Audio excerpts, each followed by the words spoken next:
films with numbers and all that. That's number one. And number two, they need to connect with the people using films. You've just stressed it right now. Yeah. But there's also the need, to connect with the international community with that same film. Yes. Well, isn't that confusion? You see, you don't make a film for yourself to watch. Yeah. You make it for people, you're trying to communicate.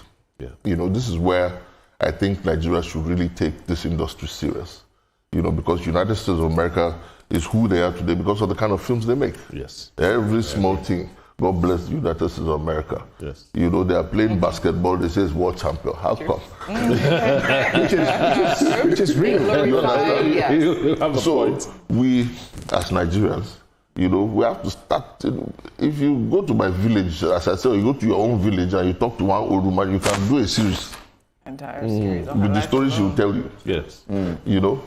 So we should start talking about our culture and our tradition, who we are, where we were, where we are now, and where we want to go. And you see, we have, the onus is on us also to educate our people.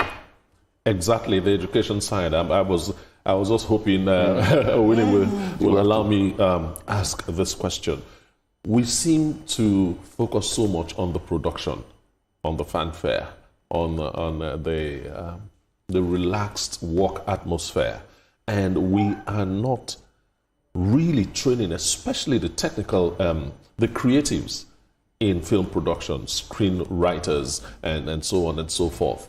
What are the plans to focus more on educating practitioners in Nigeria? Well, you see, at Sugar Factory Film Studios, for example, we have done quite some pro bono training, for people who handle equipment, cameras, people who work behind the scenes and all that kind of stuff.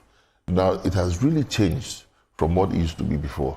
There are many schools, many online training platforms as well, available for people to learn. And then people are learning. There are people that we have trained in Sugar Factory. Some of them worked on the last project we did, which was Ajiwaya. Yes. So, Nollywood is growing. It is growing. All right, it is growing. It is growing. Can you just oppose it with just a moment, Winfried? Can you just oppose this with the innovations we are seeing now with AI? Because there's this competition about some people. We had a guest here some weeks back and said, "I just produced that movie in less than 2 hours." 2 hours. Yeah. But you see, the character has 6 fingers. No. What we saw was a bit and unique. when he turns like this, his nose will remember. No. Well, what we saw that day was a bit unique. That's 1 out of how many? I think your point is that we have not yet perfected AI. Let's stick to what we know until we get to that point. Well, even So if of you course- do perfect AI, AI shouldn't slow down what is happening in Nollywood or in actual film production. Yes, of Don't you think so, sir? No, you see, AI is a disruptor. It's what? It has come to disrupt the industry. that's where I'm From going. the world. So actually. let me explain. You cannot use my face without my permission. So somebody like me, for example, now, I've done everything legally with my face.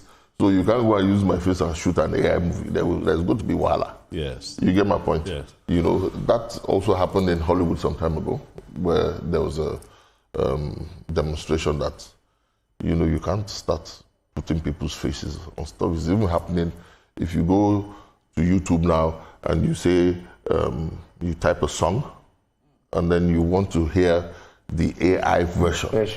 Then you hear an Akpala song in 60s blues, stuff like that. So it's really messing with people's intellectual property. I think AI should get to the stage where they're responsible to people's creativity. But it's a reality that we just have to face it. Yes, but because it's reality doesn't make it right. Yeah.